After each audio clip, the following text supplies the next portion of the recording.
Welcome back to The Jump. Woj's dual bombshell this morning reporting that Rockets GM Daryl Morey is stepping down, and also one of Houston's top head coaching candidates, Ty Lue, is now going to be the next Clippers coach.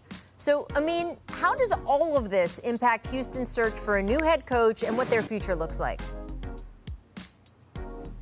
Well, yeah, Ty Lue obviously was one of the lead candidates considered for that Rockets job. He's a guy that, for the same reasons why we think he's going to be good with the Clippers, the Rockets need some of that too. A guy who can get across the superstars and get them to buy in, kind of like he did in Cleveland with LeBron.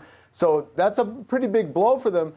But the bigger thing is with Daryl Morey out now, do I want to hire a coach or do I want to get a GM to pick the coach? Because obviously the new GM the new GM Rafael Stone is going to have an idea of how he wants to run things. And it may not be the same sort of path or course we were going under. And of course, hovering over all of this is Tillman Fertitta, the owner of the team, because he might have ideas of who he wants to be the next head coach. So there's a lot of soul searching that needs to happen, I think, upstairs before they can come to a decision on who's running the team in that locker room.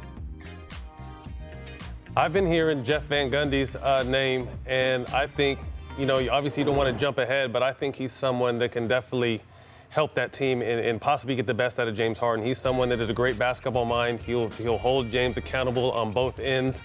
And some people might say, man, he's been out of the NBA for 10 years, but I trust that he's smart enough to know he needs to surround himself with coaches that have still been in the game since he's left. But he's someone, like I said, one of the best basketball minds in the game, very good at communicating and someone that's going to hold guys accountable.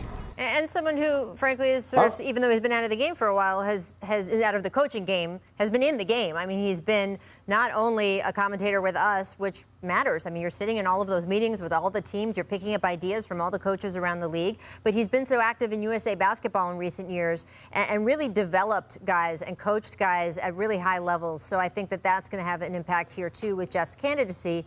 I mean, I'm curious if you think he is a good fit for this particular job.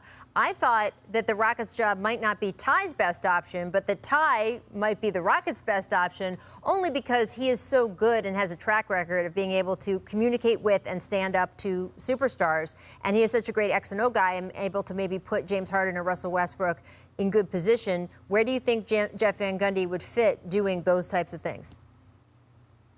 First of all, 1,000% I agree with you on Ty Lue. But moving on to Jeff, this is what I'm going to say. What Matt said is absolutely accurate. Jeff is a great mind and he's a great communicator. Here's the problem. Jeff coached this league at a very different time where you could coach players in a certain way. So even if Jeff's philosophies on pick and rolls and defensive coverages and all that have evolved over time, I don't know if his approach on how he deals with players has evolved, and that's a very real thing. Yes, he's been coaching with the USA Select team. Yes, he's been very successful. But to me, that's the perfect Jeff Van Gundy coaching laboratory. Players that don't have egos, that don't have multi-million-dollar contracts. There's no owner or front office that's on you, telling you got to play this guy, you got to play that guy. You are simply just coaching the purest form of basketball from players who want to be coached, who are looking at Jeff Van Gundy and say, wow, this guy can help me get to the next level. It's a different story when you're talking about superstars of today. It's not the Patrick Ewings and the Tracy McGrady's of years past. These guys are different. And I'm going to tell you right now, Rachel, Jeff, I love him, and he does a great job for us at this network. And part of doing a great job is sometimes saying hard things about players. And the Rockets have had some hard things said about them by Jeff Van Gundy. How's that going to go over with that locker room, I wonder?